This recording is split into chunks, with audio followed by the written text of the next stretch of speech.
The autumn mist clings to the banks of the Rhone like the breath of ghosts. In the distance, the thunder of 100,000 footsteps echoes across the Gallic plains. Not the measured cadence of Roman legions, but something far more terrifying, something primal. Something that would, in the space of a single October day in 1015 BC, transform the mighty republic into a realm of widows and orphans. What does it mean for an empire to bleed? What happens when the eagles fall? When the standards lie trampled in foreign mud? When mothers in Rome wake to find their sons will never return? The Battle of Arausio would answer these questions with a brutality that Rome had not witnessed since Hannibal crossed the Alps. On this day, the Republic would learn that even the greatest civilization on earth could be brought to its knees by the fury of the northern tribes. This is the story of Rome's darkest hour, and the blood-soaked lesson that would forge the empire's greatest general. In the autumn of 1015 BC, Rome stands astride the Mediterranean like a colossus of marble and bronze. Her legions have crushed Carthage, brought Greece to heel, and planted the eagle standards from Spain to Asia Minor. In the Forum, senators debate in togas of pristine white, their voices echoing off columns that seem to touch the heavens themselves. The aqueducts flow with crystal water, the granaries overflow with tribute from a dozen conquered nations, and Roman merchants count their fortunes in gold from Gaul and silver from Hispania. But beneath this veneer of invincibility, hairline cracks spread through the Republic's foundations like fault lines before an earthquake. The old citizen soldiers who once fought for hearth and homeland have given way to professional legionaries who serve for pay and plunder. The ancient virtues of duty and sacrifice that built the Republic now compete with ambition and greed. In the corridors of power, rival generals eye each other with barely concealed hostility, each seeking the command that will bring them glory and the consulship that will crown their career. Two such men now hold the fate of Rome in their hands. Gnaeus Mallius Maximus, consul, patrician, a man born to purple stripes and ivory chair. His toga bears the broad stripe of senatorial rank. His voice carries the authority of ancient bloodlines. Yet his experience of war extends no further than the marble war games of the Campus Martius. He commands because Rome's constitution demands it, not because he has earned it in blood and fire. Beside him stands Marcus Aurelius Scaurus, proconsul, veteran scarred by a dozen campaigns. Where Mallius speaks in careful rhetoric, Scaurus barks orders honed by years of command. Where the consul's hands are soft from a lifetime of luxury, the proconsuls bear the calluses of sword and shield. Two eagles soaring in the same sky, each convinced the other flies too high. Pride, the fatal flaw that will doom them both. Neither man will yield command to the other. Neither will coordinate their legions for the common good. As the greatest threat Rome has faced in a generation descends from the north, her two most powerful generals prepare to fight not as allies, but as rivals whose hatred for each other burns hotter than their love for the Republic. The stage is set for catastrophe.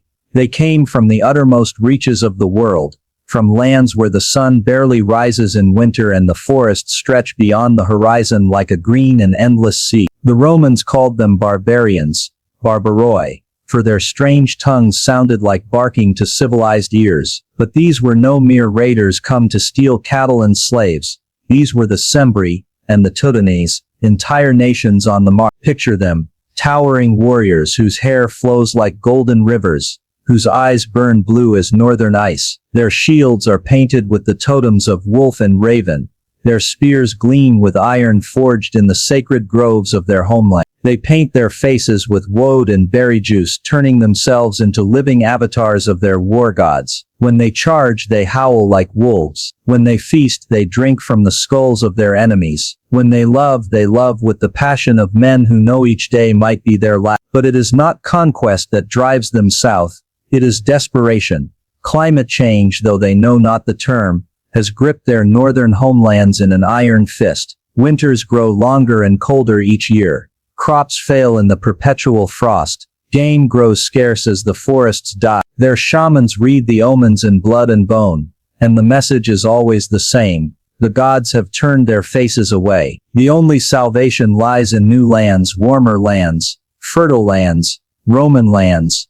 For 3 years this human avalanche has rolled across Gaul like a force of nature. At Norea they shattered a Roman army and sent its survivors fleeing south, with tales of giants who drank blood and wore the scalps of their enemies as trophies. At Burdigala they carved through Gallic tribes like a sword through silk, leaving behind smoking ruins and fields sown with corpses. Now they stand at the very gates of the Roman province, 250,000 strong, warriors, women, children, elders, entire clans with their wagons and cattle, their forges and their sacred fires. They have burned their ships behind them, abandoned their frozen homeland forever. There is no retreat, there is only victory or death.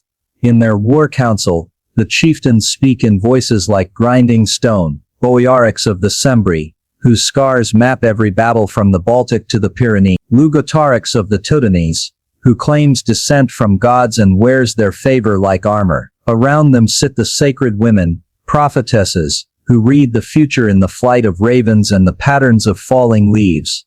The signs are favorable. The Roman eagle will, by the sacred oath of their ancestors, by the blood of their children, by the honor of their tribes, they will have land or they will have death. And if death comes, they will drag Rome screaming into the darkness with them. The migration has become an invasion. The invasion has become a war of extermination. From the east comes Malleus Maximus, with 4 full legions, their scarlet standards snapping in the autumn wind. 20,000 veteran infantry march in perfect formation, their hobnailed boots drumming a rhythm that has conquered the world. Behind them rumble the baggage trains, loaded with the sinews of war, grain and wine, oil and vinegar, weapons and armor, all the careful logistics that have made Rome master of the Mediterranean. From the west approaches Scaurus with his proconsular army, 2 legions of hardened campaigners, men who have fought in the African desert and the Spanish hills. These are soldiers in the truest sense, scarred veterans whose loyalty runs deeper than blood. They know their commander not as a politician in purple stripes, but as a warrior who has shared their dangers and their glory. As the 2 forces draw near Arausio, messengers race between the camps like shuttles on a loom, weaving a tapestry of mistrust and wounded pride. Malleus demands that Scaurus acknowledge his superior rank. He is consul after all, elected by the people, blessed by the gods. Scaurus counters that experience trumps election, that he has fought more battles than the consul has attended dinner parties. Neither will yield, neither will coordinate. Each insists on independent command.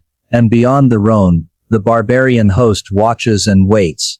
Boiarics and Lugotarics are no fools. They read the signs as clearly as their prophetesses read the flight of ravens. The Romans are divided. Their eagles soar in separate circles. Their strength is scattered like seeds on barren ground. The gods have delivered the enemy into their hand. On the morning of October 6th, as the mist rises from the Rhone like the breath of sleeping giants, the greatest barbarian army Europe had ever seen begins to move.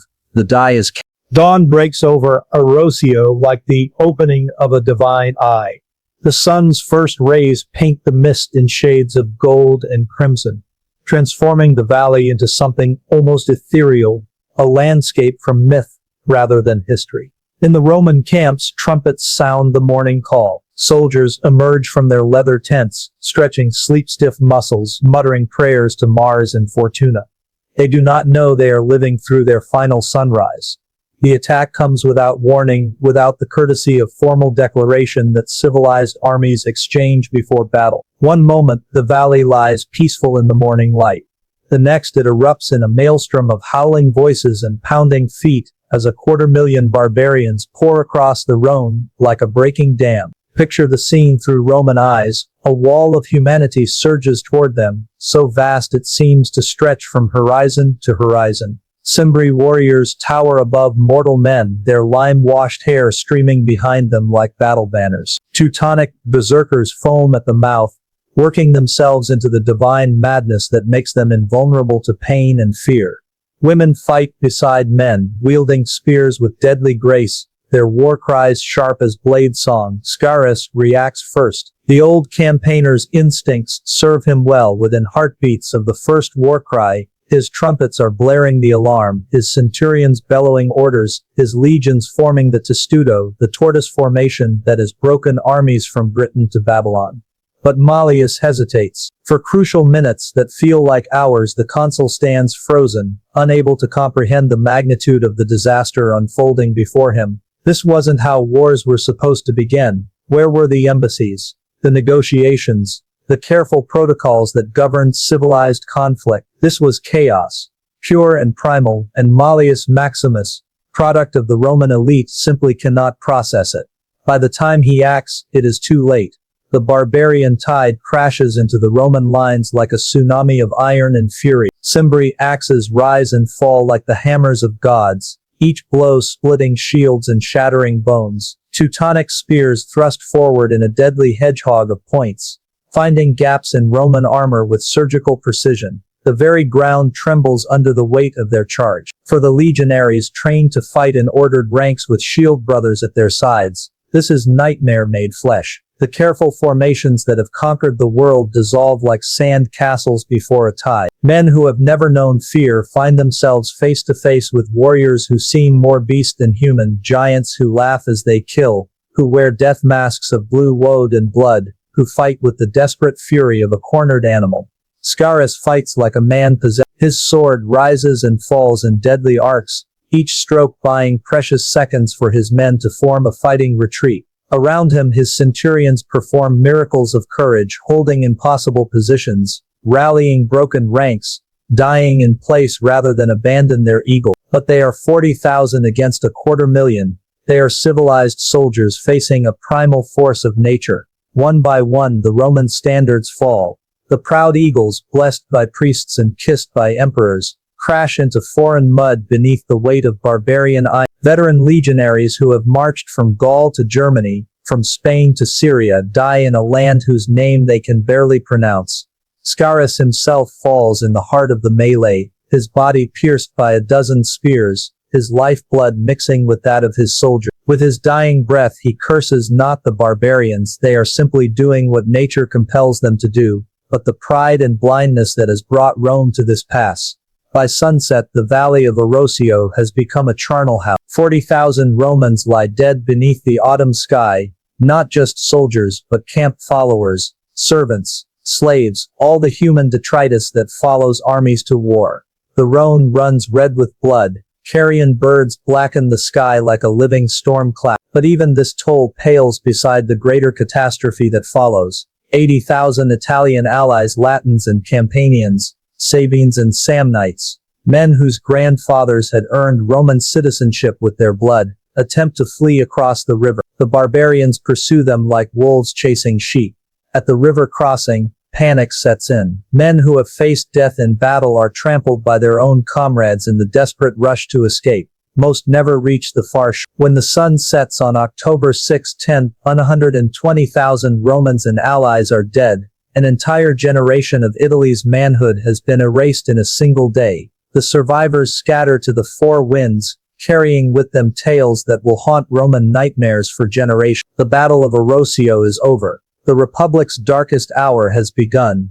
News travels to Rome on wings of horror. Riders gallop through the autumn countryside, killing horses beneath them in their haste to bring word of the catastrophe. When the first reports reach the Forum, senators refuse to believe them. 120,000 dead, impossible, exaggerated, the product of cowardly messengers seeking to excuse their own flight. But as more survivors trickle in, each bearing the same tale of apocalyptic slaughter, the truth becomes inescapable. Rome mourns as it has not mourned since Hannibal's elephants trumpeted at the gate. In every street, in every neighborhood, families discover that their sons, fathers, brothers will not return. The wailing of women echoes from the Palatine to the Aventine, a symphony of grief that seems to shake the very foundations of the eternal city.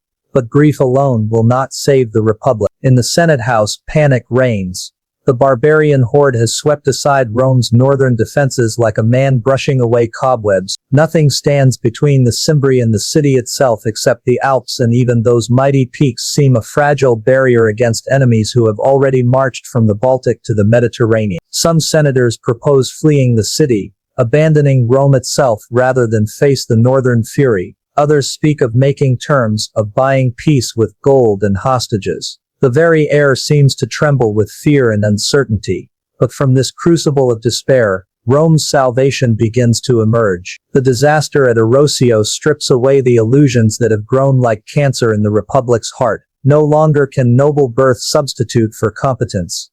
No longer can political connections trump battlefield experience. The luxury of peacetime rivalries becomes an unaffordable indulgence when survival itself hangs in the balance.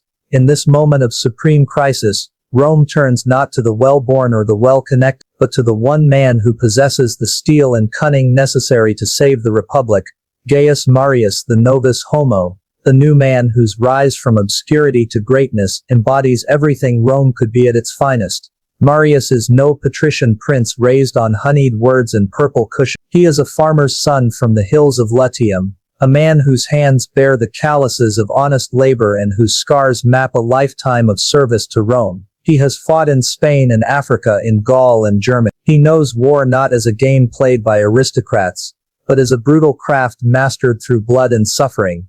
Most importantly, he possesses the one quality that Mallius and Scaurus lacked, the wisdom to put Rome's survival above his own ambition. Under Marius's command, the Roman military undergoes a transformation that will echo through the centuries. The old citizen militia, adequate for seasonal campaigns against neighboring tribes, gives way to professional legions trained for total war. Weapons are standardized, tactics refined, discipline made absolute, but perhaps most crucially, Marius breaks the ancient barrier between Roman and allied citizen and foreigner. In his reformed legions, courage matters more than birthplace, loyalty more than lineage. Men who prove themselves in battle earn not just pay and plunder but the ultimate prize, Roman citizenship itself.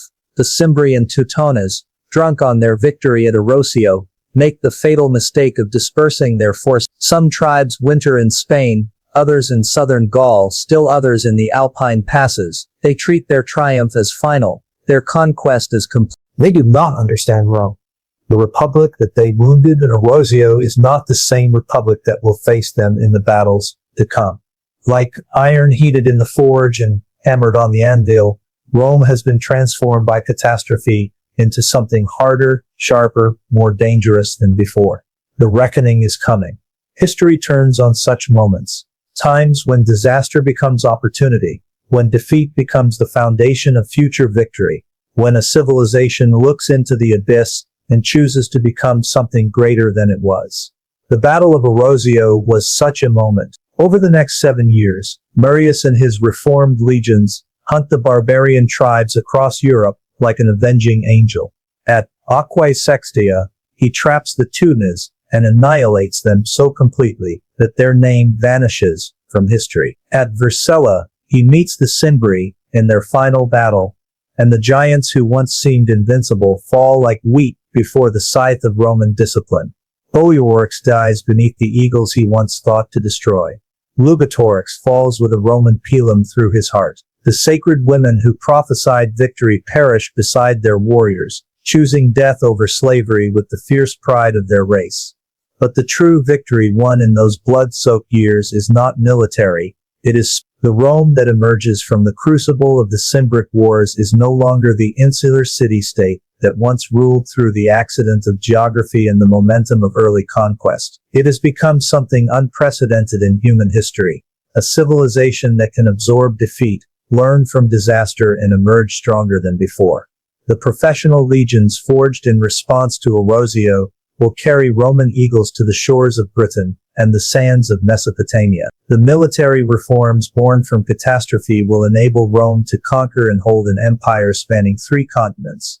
The lesson learned in that valley of death, that unity matters more than individual ambition, will guide Roman policy for centuries to come. Yet, perhaps the greatest legacy of Arausio is not what it taught Rome about war, but what it revealed about the nature of civilization itself. In that moment of supreme crisis, when the very existence of the Republic hung in the balance, Rome discovered that its true strength lay not in its walls or its weapons, but in its capacity to change, to cast off old assumptions, embrace new realities, and rebuild itself from the ground up. The senators who once dismissed Marius as a crude upstart learned to recognize genius in unexpected packages.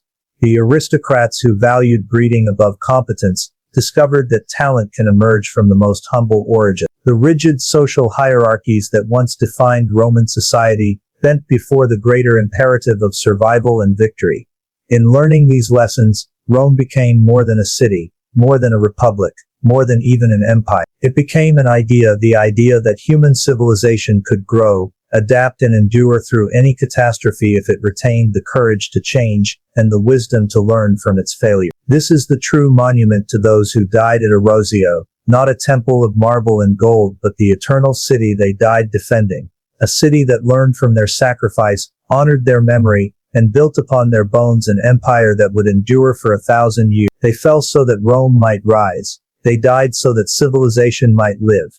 In the end, that may be the most Roman legacy of all, the knowledge that from the deepest defeat can come the greatest victory, and that those who fall in noble cause never truly die. They live on in the strength of those who remember, the wisdom of those who learn, and the courage of those who carry forward the flame they lit with their lives. Stand today in the valley where Arausio once flourished, where the Rhone still flows toward the Mediterranean, carrying the dreams and sorrows of countless generations. The Roman walls have crumbled to dust. The barbarian war cries have faded into silence. The blood that once stained the earth has long since been washed clean by 20 centuries of rain.